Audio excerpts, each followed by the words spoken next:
I believe I'm the first person in this room to have had the chance to meet Dick.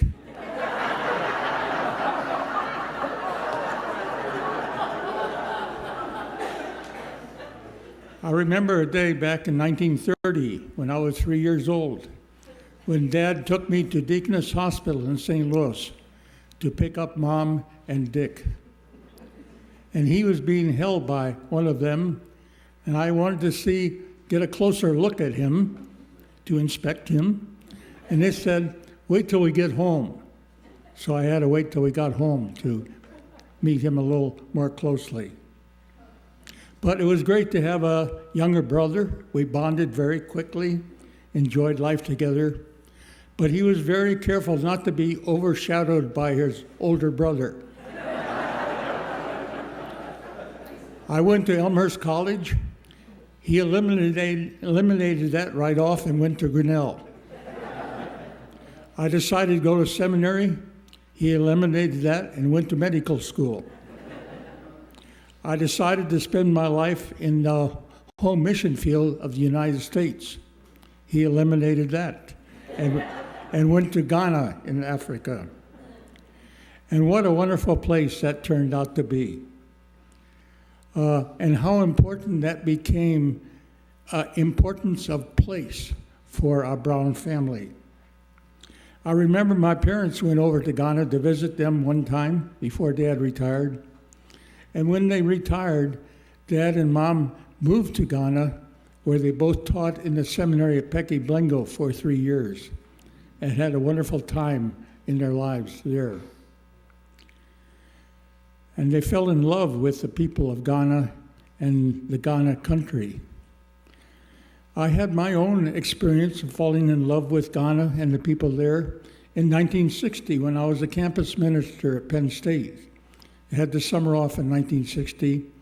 I had a chance to become co-leader of the Operation Crossroads Africa work camp in Prom, Ghana. We had 9 students from the United States, college students. We had 35 students from Ghana, and we were joined by the villagers there. And in that fishing village, we built a 3-room cement block schoolhouse. What a wonderful summer that was. My experience of falling in love with Ghana and the people there.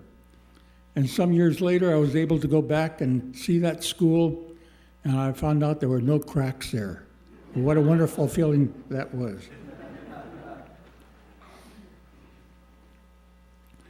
It was great to come back to Uplands finally after these sojourns in life where our parents and Dick and Trudy and family, we could be together at Uplands.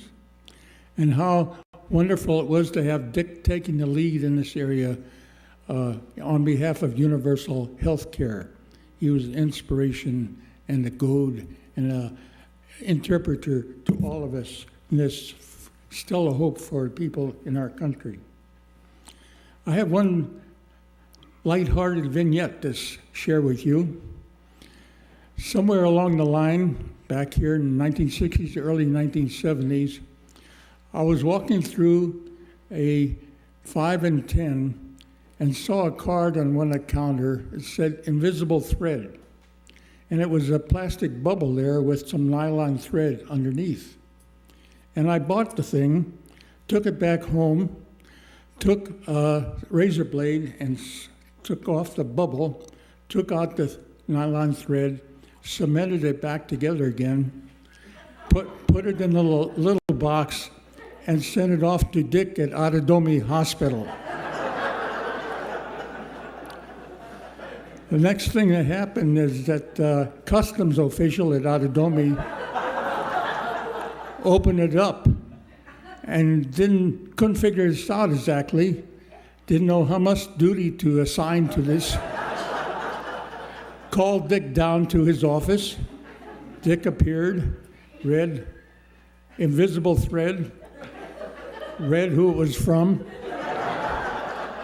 and said to the official, "See, it says invisible. You can't charge me for anything invisible."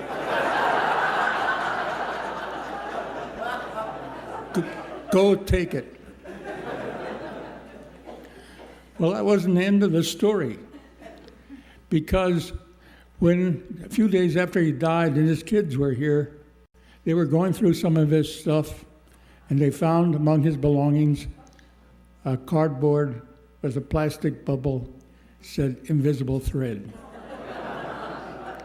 He had saved it all these years, and it became a symbol of our brotherly love, a symbol of our brotherly fun together and enjoyment of life. And what a wonderful symbol that was.